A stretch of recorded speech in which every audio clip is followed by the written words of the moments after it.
জলপাইগুড়িতে লক্ষ লক্ষ টাকা কাটমানি ফিরিয়ে দিলেন তৃণমূল নেতা। থানায় দ্বারস্থ হতেই কাটমানি টাকা ফিরে পেলেন উপভোক্তারা। আবাস যোজনায় জলপাইগুড়ি পাটকাটা গ্রাম পঞ্চায়েতের ডাঙ্গাপাড়া বুথ নম্বর 196 বুথের বেশ কিছু গ্রামবাসীদের টাকা ফেরানোর উদ্যোগ নিয়েছেন তৃণমূল নেতা তথা গ্রাম পঞ্চায়েত সদস্য সুদীপ বছর।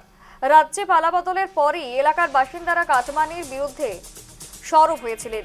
টাকা ফেরানোর দাবিতে পাশে দাঁড়িয়েছেন স্থানীয় বিজেপি নেতাকর্মীরা। তবে অভিযোগ রয়েছে, পঞ্চায়েত সমিতির সদস্য রাজেশ লাখরার বিরুদ্ধে আবাসে কাটমানি নেওয়ার অভিযোগে থানায় দ্বারস্থ হয়েছিলেন গ্রামবাসীরা।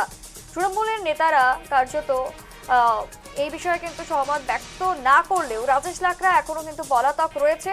এলাকার বাসিন্দারা কার্যত আশা করছেন যে রাজেশ লাখরা টাকা ফিরিয়ে দেবেন। লক্ষ লক্ষ টাকা কাটমানি ফিরিয়ে দেওয়ার জন্য কার্যত তারা অপেক্ষায় রয়েছে।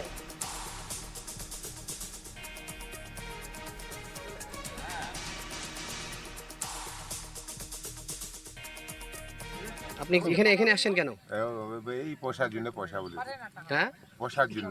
কেন পয়সা কোথায় দিয়েছিলেন? ওই যে ঘর পাইছিল তো, হ্যাঁ। ঘর পাইছিলাম, হ্যাঁ, তখন ওই টাকা দিচ্ছি আর কি, কত টাকা? 15,000 তো এখন টাকা ফেরত পাবেন? ফেরত দিল আর কি। খুশি হয়েছেন আপনি? খুশি তো থাকবোই, একদিকে অন্য মানুষ যে ওই টাকাটা যেই টাকাটা দিছে বহুত কত ভাগ্যে সরকার দিছে, আবার ওইখান থেকে 15,000 নিল কাটমানি। কাটমানি না যাই গুলো, আমরা তো ওটা অতটা বুঝি না, যাই চাইছে না দিলে হয় না, দিলাম।